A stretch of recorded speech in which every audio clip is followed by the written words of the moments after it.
모세가 시내산에서 하나님과 참으로 은혜로운 시간을 보냈죠.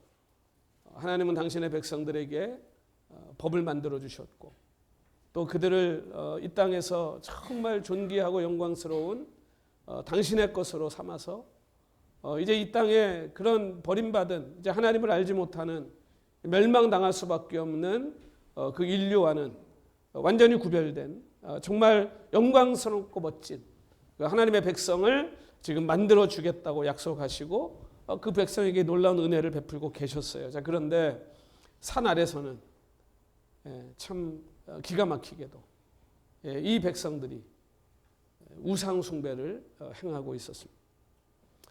하나님의 백성된 이스라엘이 우상을 숭배했다는 것은 그냥 간단히 말하면 이들이 이제 더 이상 하나님을 섬기지 않겠다고 선언한 것입니다. 하나님께서 이들을 선택하신 목적이 무엇입니까? 이들을 통해 하나님이 누구신지를 보여주는 것인데, 그런데 이들이 하나님을 버리고 우상을 섬겼다. 이것은 이제 내가 하나님의 것입니다, 하나님의 소유입니다 라고 하는 이 사실을 전면적으로 부정하는 거예요. 이제 우리는 더 이상 하나님께 아니고 누구 거라는 거예요? 이제 이 금송아지 거라는 거예요. 얼마나 어리석고 얼마나 참 바보 같은 짓입니까? 자, 그러면 이제 그 결과가 무엇입니까? 하나님의 백성이 아니라 금송아지의 것이 되겠다. 자, 그러면 하나님께 이제 이 백성은 쓸모가 있는 거예요, 없는 거예요? 쓸모가 없는 거예요. 하나님이 택하시고 부르신 이유가 없는 거예요. 그러니까 뭐예요? 이제는 쓸모없는 존재가 돼버린 거예요. 소금이 맛을 잃어버리면 버림받습니다. 세상에 던져져서 그냥 발에 밟히는 거예요. 오늘 이 이스라엘이요, 이걸 선택한 거예요. 그래서 이 쓸모없는 존재가 돼버린 이스라엘.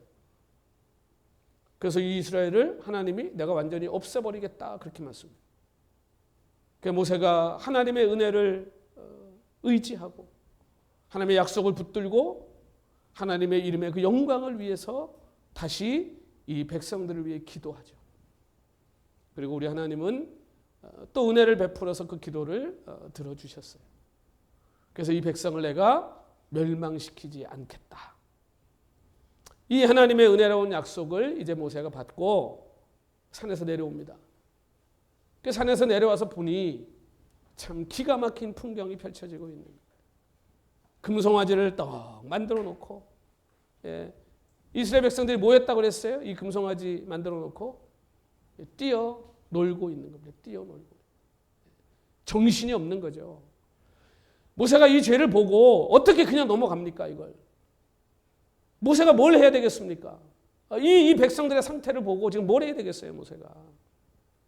그래서 모세가 정말 끔찍하고 두려운 명령을 레위 족속들에게 내리죠. 너희들은 허리에 칼을 차고 형제와 이웃과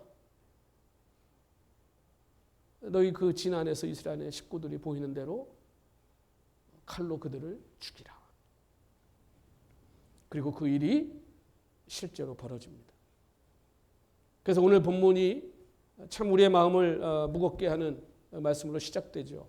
오늘 28절, 29절이 어떻게 시작됩니까? 레위 자손이 모세의 말대로 어떻게 했대요? 행했더라. 그래서 그날에 이 레위 족속이 죽인 사람의 숫자가 3,000명가량 되었다.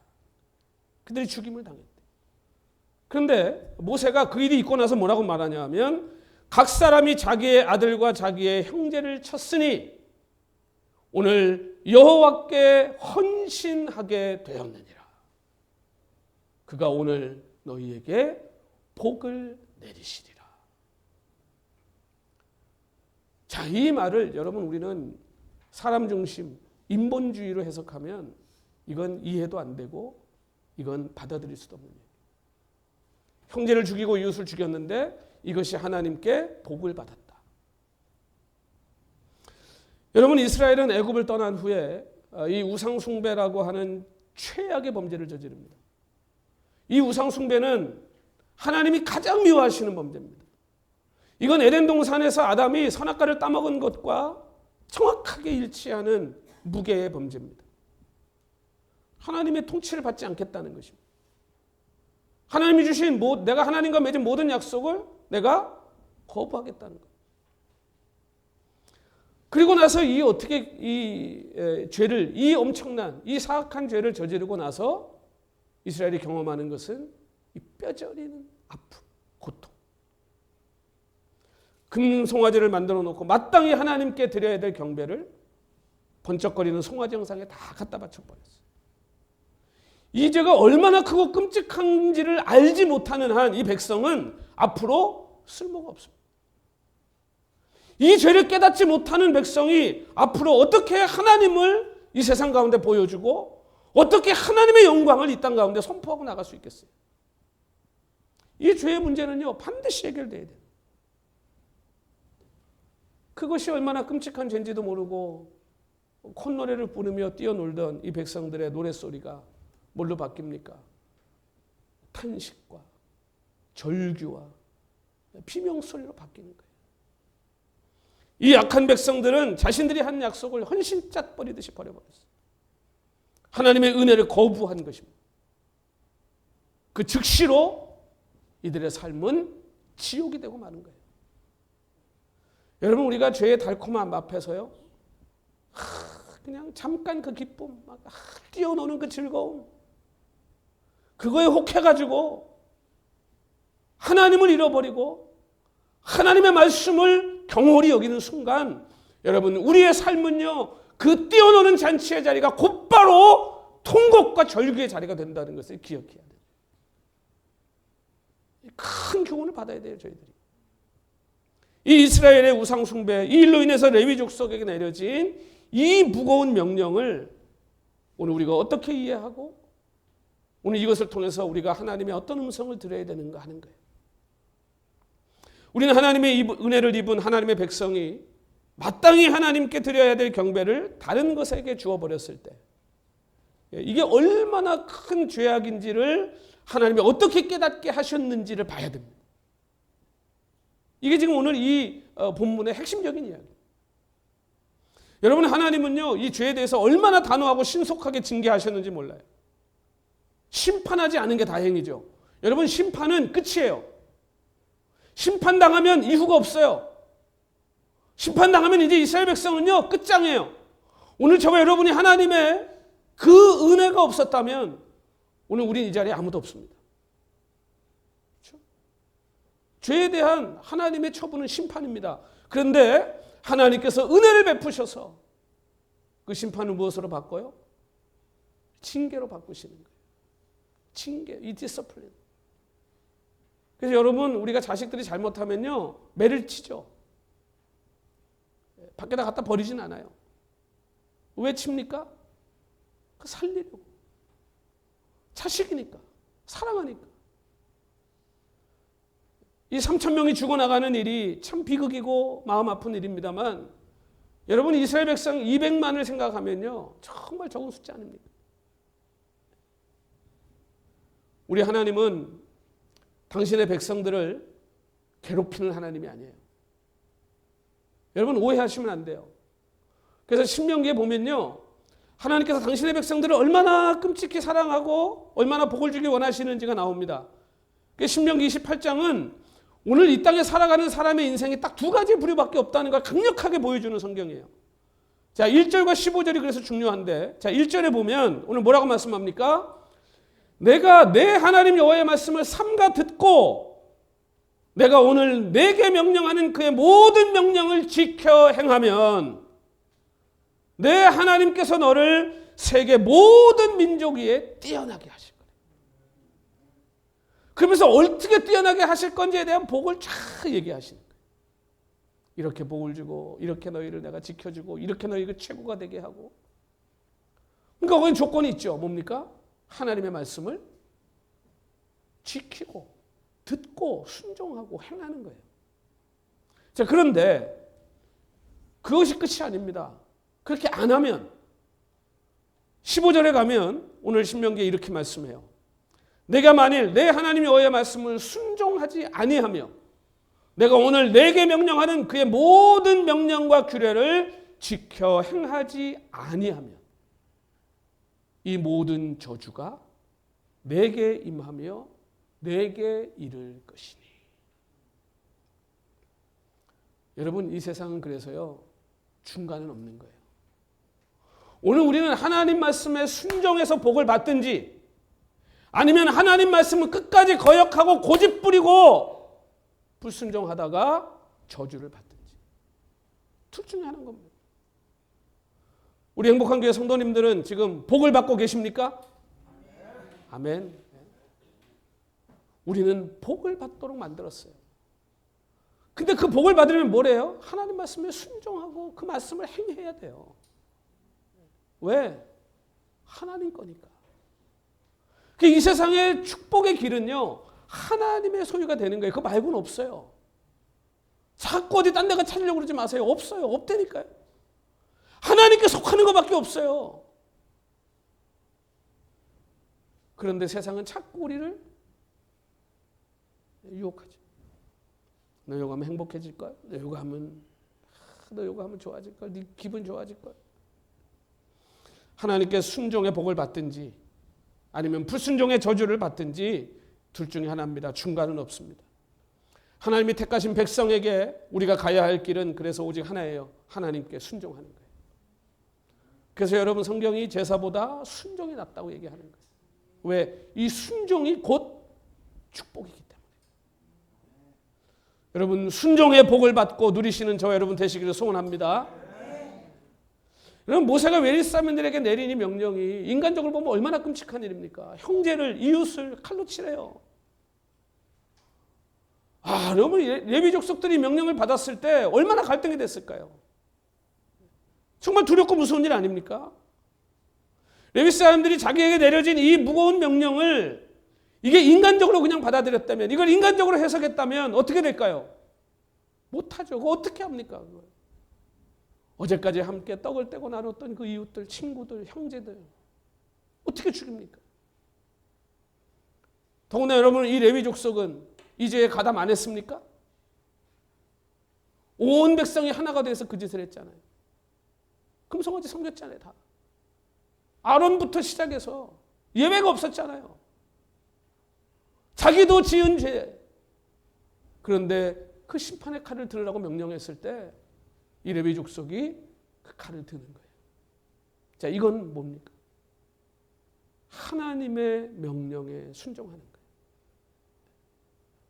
여러분, 레위 사람들이 이 무거운 명령을 행했다라고 하는 것은요, 이것을 인간적인 인본주의적인 사고와 그 이해를 가지고 한 것이 아니라 철저하게 이것이 하나님이 하시는 일, 그리고 하나님이 내게 주신 명령으로 받았다는 거예요. 여러분, 이 사악한 죄에 대한 하나님의 분노는 참으로 무서운 겁니다. 우리는 하나님의 뜻에 순종할 때 이 죄를 대적하는 크고 무거운 책임을 다해야 될 때가 있어요. 여러분, 이 세상을 바라보세요. 이 세상이 지금 하나님 뜻대로 가고 있습니까? 세상이 하나님의 우리에게 이 땅에 주신 하나님의 질서와 하나님의 공의와 하나님의 그 사랑으로 이 땅이 지금 흘러가고 있습니까?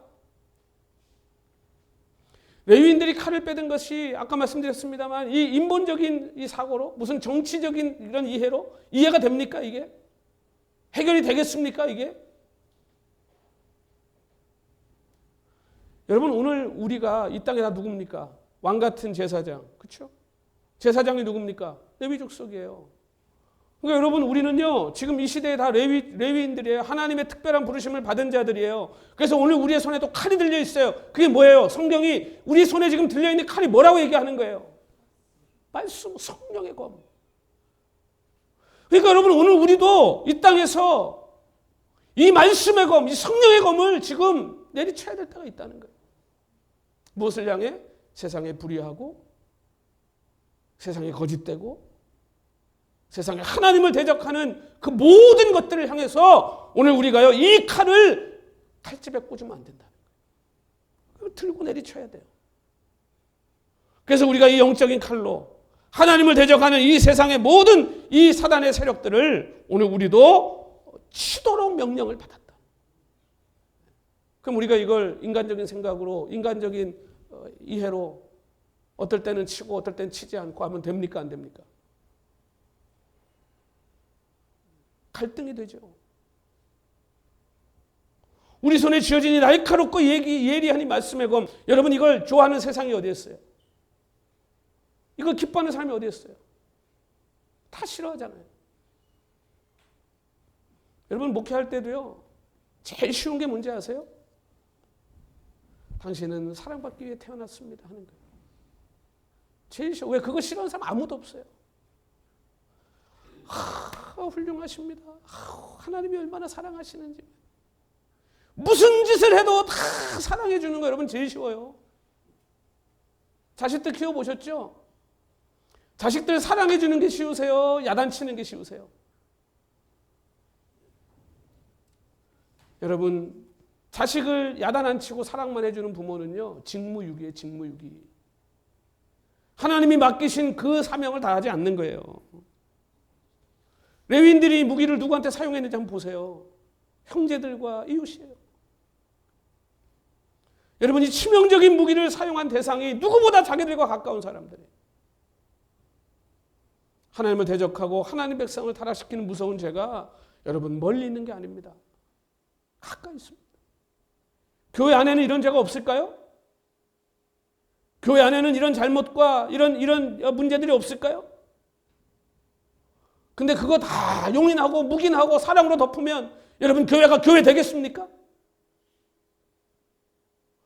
세상이 뭐라고 하든, 세상이 무슨 이유를 대든, 여러분 오늘 강단에서, 그리고 하나님의 백성들은 세상을 향해 여러분 옳고 그름이 무엇인지를 하나님의 말씀을 가지고 선포할 수 있어야죠.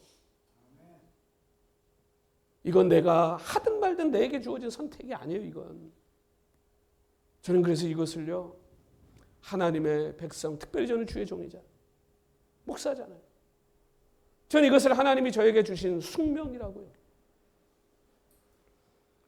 여러분 예전에 리틀 포레스트라는 영화가 있습니다. 이게 젊은 여자가 이제 도시살이에 지쳐가지고 시골에 엄마 집에 내려오는 거예요. 근데 엄마는 영혼이 자유로워요. 집에 없어.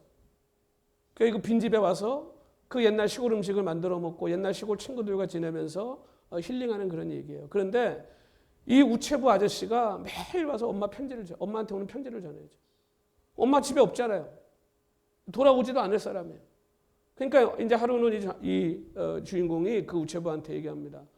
이제 엄마 없으니까 편지 가져오지 마세요, 아저씨. 편지 그만 배달하세요.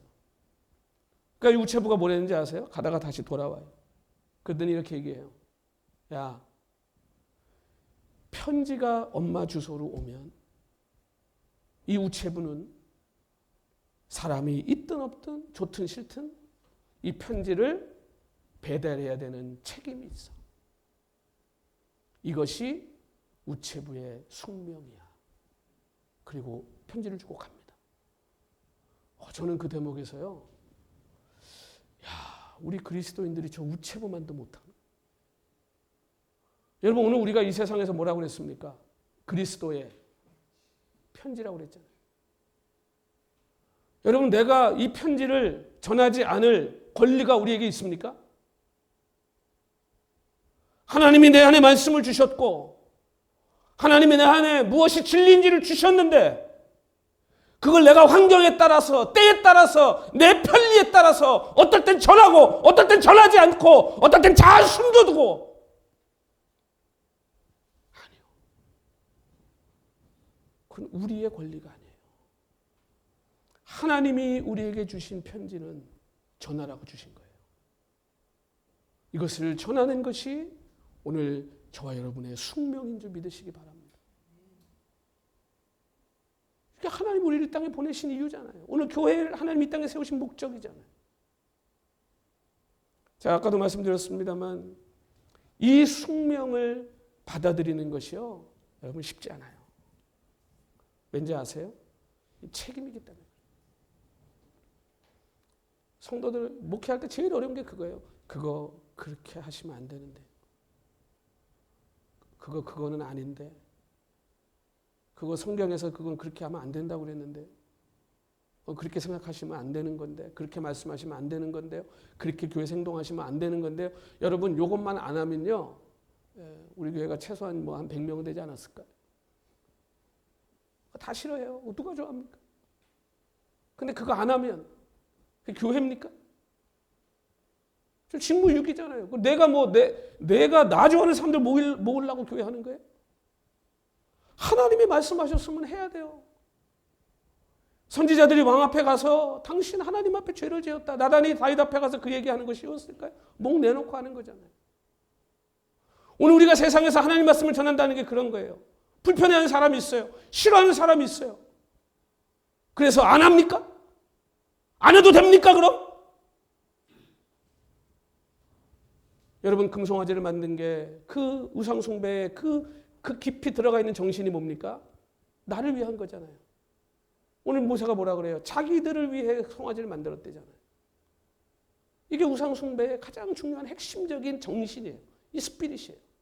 나를 위한 거예요.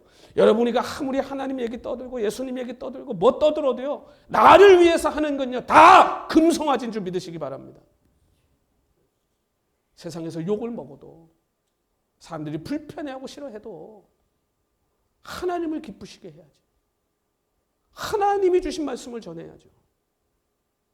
여러분, 저는 오늘 우리 행복한 교회가 이 땅에서 하나님의 말씀을 전하는 이 숙명을 한순간도 내려놓지 않기를 소망합니다. 오늘 하나님 우리 부르신 이유가 이거예요. 그리고 여러분, 이 레위인들의 이 칼은요, 본질적으로 보면요, 이게 살리는 칼이에요. 여러분 한번 생각해 보세요. 오늘 우리의 의사들이 수술실에 들어갈 때 여러분 날카로운 칼이 종류별로 있잖아요. 그 뭐 하는 거예요? 찌고, 잘라내고, 도려내고, 뜯어내고. 3,000명이 죽어나가는 아픔이 있었지만 여러분, 이스라엘 안에 있는 이 죄를 도려내는 작업이에요. 오늘 우리가 힘들고 어렵고 내 마음이 불편하고 내가 따라가고 싶은 게 있고 듣고 싶은 게 있어도 여러분, 그것이 하나님의 뜻이 아니고 하나님이 기뻐하시지 않는 일이라면 끊으셔야죠. 하나님이 기뻐하시지 않는 걸 알았다면 이제 끊어야죠, 그걸. 그래야 살아요. 저는 늘 그런 생각을 해요. 하나님이 나를 이 땅에 목사로 부르신 것은 수술하라고 부르신. 말씀이 수술용 칼 아닙니까? 회집고 다니는 거예요. 여러분, 예수님 오셨을 때요, 종교인들이 얼마나 불편했는지 아시죠? 예수님 때문에. 왜? 다 해집고 다녔잖아요, 우리 예수님이. 이 외식하는 것들아. 하나님의 성전을 장사꾼의 구렬로 만드는 것들아. 얼마나 불편했습니까? 주님 십자가에 죽으시면서까지도 그 사명 다 하셨잖아요. 그래서 어떻게 했어요? 인류를 살려내셨잖아요. 여러분, 물론 그 일은 사랑으로 하는 거예요. 미움과 분노와 저주로 하는 게 아니에요. 사랑으로 하는 거예요. 그래서 제가 늘 하는 말이 있어요. 권면하고 충고하려면 그 사람을 위해서 기도해보지 않았으면 절대 하지 마. 내가 기도해봤는데 내가 그 사람 정말 사랑하는지 안 하는지 헷갈리면 하지 마라. 왜? 정죄로 끝나요. 사랑해야 하는 거예요, 이건. 여러분, 지금 우리 앞에 펼쳐지고 있는 이 사건은요, 인간을 중심으로 보면요, 해석도 안 되고 이해도 안 됩니다. 근데 이 일을 신명기에 보면 이 레위인들이 한 이 일을 이렇게 지금 설명해요. 신명기 33장 8절부터 9절에 보면 지금 이걸 이렇게 말합니다. 레위에 대하여는 일러스되 주의 둠밈과 우림이 주의 경건한 자에게 있도다. 이 둠밈과 우림이 뭡니까? 하나님의 판단이잖아요. 하나님의 결정이잖아요. 이걸 누구에게 줬다는 거예요? 레위 족속들에게 줬다는 게 특별한 은혜를 주신 거예요. 주께서 그를 마사에서 시험하시고 무리바 물가에서 그와 다투셨도다. 그는 그의 부모에게 대하여 이르기를 내가 그들을 보지 못하였다 하며. 이게 무슨 말이에요? 부모라 할지라도 하나님의 말씀의 칼을 들이댈 수밖에 없었다는 거예요. 레위인들은요. 형제를 인정하지 아니하며 형제라도 죄를 지으면 이들이 하나님의 편에 섰어야 했다는 거예요. 그의 자녀를 알지 아니한 것은 자녀들이 죄를 지으면 반드시 하나님의 말씀을 가지고 하나님의 징계를 행할 수밖에 없었다는 거예요. 이렇게 한 이유가 뭡니까? 주의 말씀을 준행하고 주의 언약을 지킴으로 말미암음이로다. 그래서 이들이 복을 받은 겁니다. 이들이 칼을 든 것은 이들의 개인의 뜻이, 개인의 복수, 그런 게 아니죠. 하나님의 명령, 하나님의 뜻이. 그 명령에 순종한 자들. 여러분, 아무리 가까운 자, 아무리 나랑 친한 자, 아무리 편한 관계가 불편한 관계가 될 수밖에 없는 위기에 봉착했다 할지라도 오늘 우리는 사람을 기쁘게 하는 자가 아니라 하나님을 기쁘시게 하는 자의 편에 서야 될 줄로 믿습니다. 이것이 우리의 숙명. 여러분, 레위인들은 자신들에게 주어진 특별한 권한이 얼마나 큰 건지 알았어요. 그 권한이 얼마나 큰 건지를 아는 사람이 여러분 그 책임이 얼마나 중한지도 아는 법입니다. 그러나 이스라엘 백성들은요, 자신들의 죄가 하나님 앞에 얼마나 크고 이게 무섭고 위험한 것인지를 아직도 인식하지 못해요. 지금 모세가 와서 막 야단치니까 그냥 가만히 있는데 아직도 지금 이걸 철저히 깨닫지 못해요. 3,000명이 죽어나갔는데도요 그냥 맹숭한 거예요. 지금 모세가 마음에 안 들어요. 왜? 모세는 항상 하나님 편이니까 우리 편을 들어준 적이 없는 거예요. 그러니까 누굴 갖다 세웠어요? 아론을 갖다 세운 거예요. 왜? 아론은 내가 해달되는 대로 해주거든. 금송아지 만들자면 만들어주고, 같이 노래 부르고 띵까띵까 춤추자면 춤춰주고, 얼마나 편합니까? 그래서 오늘 본문에 보면요, 30절에 이튿날 모세가 백성에게 이르되 너희가 큰 죄를 범했다라고. 이게 소리치는 겁니다, 백성들에게. 근데 여러분, 그러면 그 다음에 어떤 장면이 나와야 됩니까? 모세가 너희가 하나님 앞에 큰 죄를 범했다. 그러면 이제 백성들이 어떻게 하고 나와야 돼요? 아이고 하나님, 우리의 죄를 용서하여 주십시오, 살려주십시오 하고 나와야죠. 나와서 기도하고 엎드려야죠. 그런 얘기가 있어요, 없어요? 이러니 노뱀 사건이 일어날 수밖에 없는 거예요. 하나님의 이 무시무시한 징계 앞에서도요, 목이 고다. 속으로 그랬을 거야. 금송아지 하나 만든 것 같고 저 난리를 좀. 또 갑자기 나타나가지고 또 피곤하게 하는 사람들 피곤. 다 죽어나가게 만들고 삼죠. 그런 사람 있지 않았을까? 철대기가 없어도 이렇게 없어. 여러분, 그래서 히브리서가요 12장 5절에 이렇게 말씀합니다. 또 아들들에게 권하는 것 같이 너희에게 권면하신 말씀도 잊었도다. 여러분, 이게 잘 보세요.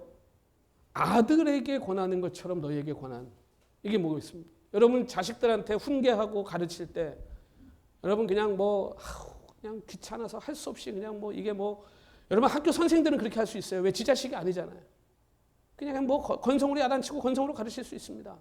근데 여러분 자식들한테 이야기할 때 여러분 고민 안 하세요? 자식한테 야단칠 때 고민 안 하십니까? 내가 이걸 어떻게 얘기해야 이놈이 알아들을까? 어떻게 해야 이놈이 여기서 돌이킬까? 어떻게 이야기해야 이놈이 이 잘못한 거를 깨닫고 알고 다시는 안 할까? 하나님 우리한테 그렇게 하신단 말이에요. 그렇게 권면하는 말씀을요 다 잃어버렸대, 다 잊어버렸대요. 그리고 뭐라고 말합니까? 이랬을 때 내 아들아, 주의 징계하심을 경히 여기지 말며. 여러분, 하나님이 오늘 저와 여러분에게 성령을 통하여서 경면의 말씀을 주실 때, 경계의 말씀을 주실 때 그걸 절대로 마도리 여기지 말라는 거예요. 그에게 꾸지람을 받을 때에 어떻게 하지 말래요? 낙심하지 말라. 낙심하지 말라. 왜? 이게 사랑의 증거이기 때문에 그런 거예요. 여러분, 맨날 가가지고 옆집 가가지고 옆집에 야단치는 사람 있어요? 뭔 상관인데 나하고. 그 집 자식이 어떻게 되든가 그것 때문에 여러분 막 밤에 잠 못 자고 가가지고 저걸 어떻게 야단쳐가지고 고쳐놓을까, 그런 생각 하시는 분 있습니까? 여러분, 근데 왜 내 자식은 요만한 거 하나 잘못해도 밤에 잠이 안 와? 요만큼이라도 잘못 나가는 거 보면 잠이 안 와. 왜? 사랑하니까 그러는 거예요. 여러분, 하나님이 우리를 사랑하지 않았다면 뭐 때문에 우리를 권면하고 뭐 때문에 우리를 하나님께서 징계하시겠어요? 사랑하신다는 거예요. 그러니까 하나님이 우리를 야단치면 낙심하지 말고 빨리 하나님 앞에 엎드리고 회개하고 하나님 앞에 고하고 아뢰면 되는 거예요. 근데 이 하나님 이 징계를 무시하면 징계는 반드시 더 큰 징계가 되어서 우리에게 돌아온다. 3,000명으로 안 끝나잖아요. 또 노뱀 사건이 일어나잖아요. 여러분, 모세는 이 사실을 누구보다 분명히 알았어요. 그래서 이 백성들의 가증한 죄를 보고 모세는 참지 않습니다. 숨기지 않습니다. 모른 척 안 합니다. 와서 정확하게 지적합니다. 너희들이 하나님 앞에 큰 죄를 졌구나 지금. 그래서 이 죄에 대해서요, 모세는 이 분노를, 이 적개심을 절대로 감추지 않아요. 모세의 그러나 이런 분노는 백성들을 향한 게 아니고요, 백성들이 지은 죄에 대한 거예요. 여러분, 이걸 오해하시면 안 돼요. 이러한 사실을 우리는 모세가 하나님 앞에서 홀로 서 있을 때 그가 기도했던 모습을 통해 보게 됩니다. 백성들 앞에서는 막 길길이 뛰었잖아요. 모세가 화가 나서. 얼마나 화가 났으면 그 레위인들한테 그런 명령을 내렸겠어요. 이 죄가 큰일 났다. 지금 이 죄 때문에 우리 다 죽게 생겼다. 이스라엘 백성. 그런데 백성들 앞에서 그렇게 죄를 향해 분노를 쏟았던 모세가 아무도 안 보는 곳에서 하나님 앞에 홀로 섰을 때 뭐라고 기도했는지 우리가 알지 않습니까? 여러분, 사랑이라고 하는 것은요, 무조건적인 허용이 아니에요. 여러분 주변에서 여러분에게 자꾸 잔소리하고 그렇게 하면 안 된다고 얘기하는 사람이 있으면요, 여러분 어쩌면 그분이 여러분을 위해서 가장 많이 기도하는 사람일 수 있다는 걸 기억하세요. 이거 굉장히 중요한 얘기예요. 그리고 그 이야기를 귀담아 듣는 사람이 진짜 훌륭한 사람이 되는 겁니다. 여러분, 아무리 이 모세가 백성을 사랑해도 모세가 잊어버리면 안 되는 게 있습니다. 백성들의 지도자이기 전에 모세는 누굽니까? 하나님의 종이에요. 백성들을 자기가 아무리 사랑해도요, 하나님을 거역할 수는 없는 거예요. 우리가 자녀들을 교육할 때도 마찬가지예요. 내가 얘를 아무리 사랑해도요, 얘 내 거 아니에요. 하나님 거예요. 부모의 책임을 다하셔야 돼요. 그게 뭐예요? 하나님의 말씀대로 아이를 가르치는 거예요. 내 맘대로 가르치는 게 아니고 내 철학, 내 인생, 내 꿈을 심는 게 아니라 하나님의 말씀을 심고 하나님의 뜻을 심는 거예요. 그게 부모에게 하나님이 주신 사명이에요. 숙명이에요. 이게. 그러니까 똑같습니다. 여러분, 우리가 이 세상을 향해서도 이 가슴이 찢어지는 명령을 모세가 내리지만 그것은 이 모세가 이스라엘을 버렸기 때문이 아니라 이 모세가 누구보다 이스라엘을 사랑하기 때문에 내립니다. 그래서 오늘 본문 3절의 후반절에 이렇게 말합니다. 내가 이제 여호와께로 올라가노니 혹시 너희를 위하여 속죄가 될까 하노라 하고. 자, 여러분, 이 말씀이 오늘 설교의 핵심입니다. 자, 우리 한번 같이 다시 읽겠습니다. 시작. 내가 이제 여호와께로 올라가노니 혹 너희를 위하여 속죄가 될까 하노라 하고. 여기서 가장 중요한 게 뭐냐 하면요, 혹시라는 거예요. 혹시. 자, 모세는요, 아직도 자기들이 온전히 깨닫지 못하고 있는 이 어리석은 백성들을 위해서 다시 여호와 앞에 나갑니다. 그러나 그는 여전히 여호와 앞에 겸손한 종으로 하나님의 처분을 기다려요. 여러분, 모세가 기도할 때 하나님은 이 백성을 용서하실 하나님이라는 걸 의심하지 않아요. 하나님은 그런 은혜가 넘치시는 분이라는 걸 이 모세는 절대로 의심하지 않습니다. 여전히 여호와 앞에 겸손한 종으로, 그런데 이 모세가 하나님의 처분을 기다려요. 그래서 자기가 기도하면 혹시 하나님께서 들어주실지도 모른다라고 얘기해요. 그럼 이것만 보면요, 야, 모세가 믿음이 좀 연약한가? 하나님이 안 들어주실 수도 있다고 생각하나? 그럴 수 있잖아요. 그렇죠? 여러분, 그렇습니까? 이걸 잘 생각하셔야 돼요. 여러분, 모세는 하나님의 능력과 하나님의 사랑, 하나님의 은혜, 하나님의 그 전능하심을 조금도 의심하지 않았어요. 그렇기 때문에 하나님께 나가 기도해요. 자, 그런데 이 백성을 하나님이 용서해 주실 수 있는 분이라는 것은 의심하지 않았지만 용서해 줄지 안 할지는 하나님의 처분에 맡깁니다.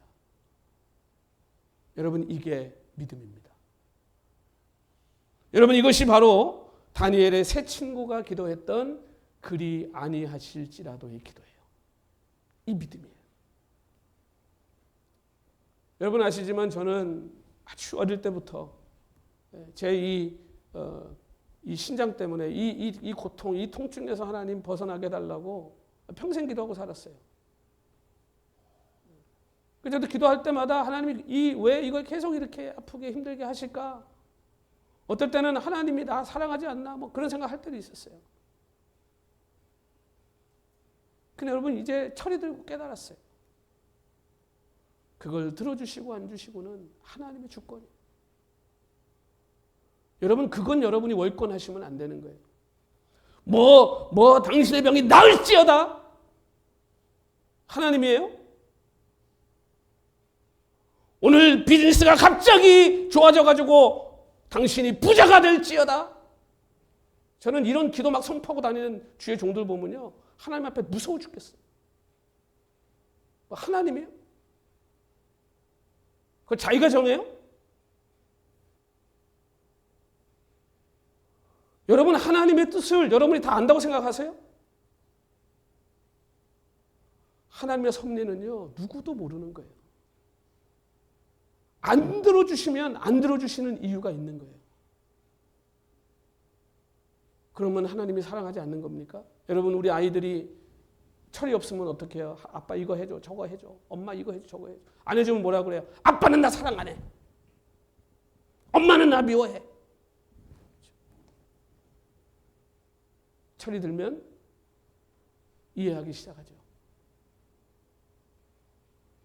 사랑을 의심하지 않아요. 여러분 이것이 얼마나 바른 기도고 또 온전한 기도인지 성경에 이 기도가 여러 번 나옵니다.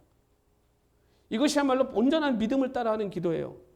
여러분 다윗이 그 가장 사랑했던 아들 반역을 일으켜갖고 도망가지 않습니까? 그때 얼마나 참 처참하고 비참한 상황입니까? 그때 시므이라는 사람이 나와가지고 막 다윗을 저주하잖아요. 그때 다윗이 뭐라고 그러는지 한번 보세요. 사무엘하 16장 12절입니다. 거기 보면 다윗이 뭐라고 얘기해요? 혹시 여호와께서 나의 원통함을 감찰하시리니 오늘 그 저주 때문에 여호와께서 선으로 내게 갚아주시리라. 아멘. 다윗이 하나님을 의심합니까? 하나님의 사랑을 의심했습니까? 하나님의 능력을 의심했습니까? 확신하죠. 하나님은 하실 수 있어. 하나님은 은혜의 하나님이야. 그러면서 뭐라고요? 그러나 내 이 소원을 하나님이 들어주시고 안 주시고는 하나님의 뜻에 달려있다는 거예요. 그래서 그렇게 얘기하는 혹시 내가 결정할 문제가 아니라는 거예요. 바울도 디모데후서 2장 25절에 보면 이렇게 말합니다. 거역하는 자를 온유함으로 훈계할지니 혹 하나님이 그들에게 회개함을 주사 진리를 알게 하실까 하여. 아멘.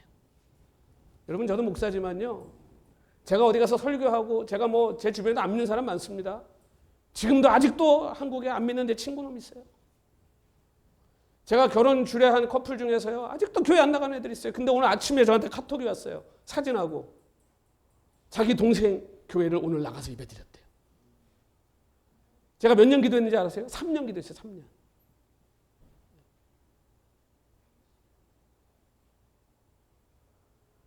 여러분 때와 방법은 하나님이 정하시는 거예요. 내가 정하는 게 아니에요. 그래서 바울도 알아요. 내가 이렇게 내 생명 바치고 내 인생 다 바쳐서 복음 전하고 다니는데 그중에 하나님의 말씀 안 받아들이는 사람들이 있다는 거예요. 그러면 혹시 안 받아들일 사람이 있을지 모르니 안전합니까? 오늘까지 하나님이 기도 응답 안 했으니 이제 오늘부터 안 해요? 기도? 그 응답이 내일일지도 모르는데. 여러분 주님이 씨 뿌리는 비유로 말씀하죠. 씨를 뿌리면 돌짝밭도 있고 가시밭도 있고 길가도 있다. 여러분 그게 우리의 마음을 옥토로 잘 준비하라는 말씀이에요. 그 성경 구절만 갖다 대면 맨날 마음밭 준비하라는 설교만 하죠. 그 비유의 제목이 뭡니까? 씨 뿌리는 비유잖아요. 마음밭의 비유가 아니잖아요. 그러면 그 말씀은 뭐 하라는 말씀이에요? 우리가 복음을 전하고 씨를 뿌리다 보면 돌짝밭도 만나고 길가도 만나고 가시밭도 만나요. 그럼 안 뿌려요? 그러면 씨 뿌리기 전에 다 뭐 이거 다 열어가지고 옥토인지 무슨 가시밭인지 확인합니까? 그 내가 어떻게 알아요? 내가 하나님이 아닌데. 그 말씀은요, 열심히 뿌리다 보면 옥토도 만난다는 거예요. 그래서 열심히 말씀 전하다 보면 하나님 말씀 듣고 변화되는 영혼도 만난다는 거예요. 그러니 어떻게 해야 돼요? 열심히 뿌려야죠. 하나님이 혹 나의 기도를 응답해 주지 않는다 할지라도 오늘 그것을 통해 하나님이 더 크고 선하고 위대하신 일을 이루고 계심을 여러분 믿는 것이 믿음이고, 그 믿음을 의지하고 오늘도 하나님께 모든 것을 그 손에 맡기고 의지하고 하나님의 뜻이 이루어지기를 기도하는 것이, 그것이 온전한 믿음의 기도라는 거예요. 그래서 주님이 가르쳐 주셨잖아요. 기도할 때 어떻게 하라고? 아버지의 뜻이 하늘에서 이루어진 것처럼 이 땅에서도 이루어질 것입니다. 내 뜻이 아닙니다. 내 기도가 응답되지 않으면 하나님 없습니까? 내 기도가 응답되지 않으면 하나님이 지금 쉬고 계시는 겁니까? 아니에요. 여러분, 하나님 우리 기도를 다 들으세요. 다 보고 계세요. 그러나 그 기도를 가지고 우리 하나님 뭘 하시냐? 우리가 생각하지도 못하고 우리가 이해하지도 못하는 하나님의 그 연합해서 선을 이루시는 신비하고 신묘막측한 하나님의 뜻을 이루어 가고 계시다는 거예요. 오늘 그것을 신뢰하는 것이 믿음이고, 그럼에도 불구하고 그 모든 것을 하나님의 뜻에 맡기고 하나님께 의지하고 나아가는 것이 우리의 기도가 되어야 된다. 그래서 오늘 모세가 31절에 여호와께 다시 나아가. 멈추지 않잖아요. 모세는 또 하나님께 나아가요. 혹시 하나님이 들어주실까? 혹시 하나님이 백성을 용서해 주실까? 하여 또 하나님께 나아가는 거예요. 여러분, 의심함으로 망설이는 것이 아니라 하나님의 손에 모든 것을 맡기면 우리는 더 간절히 하나님을 찾게 될 줄로 믿습니다. 은혜를 구하세요. 내 마음에 믿음의 확신이 없습니까? 하나님께 구하세요. 하나님 믿음 달라고 기도하세요. 그것이 여러분 탁월한 기도라는 거예요. 오늘 31절은 모세의 감동적인 기도를 우리에게 소개합니다. 여호와께로 다시 나아가 여짜오되 슬프도소이다.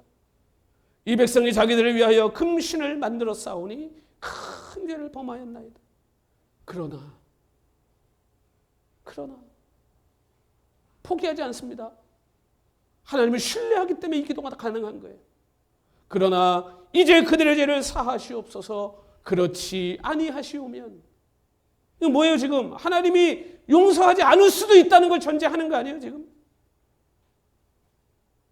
만약에 용서하지 않으실 거면 원하건대 나도 주께서 기록하신 이 책에서 지워버려 주옵소서.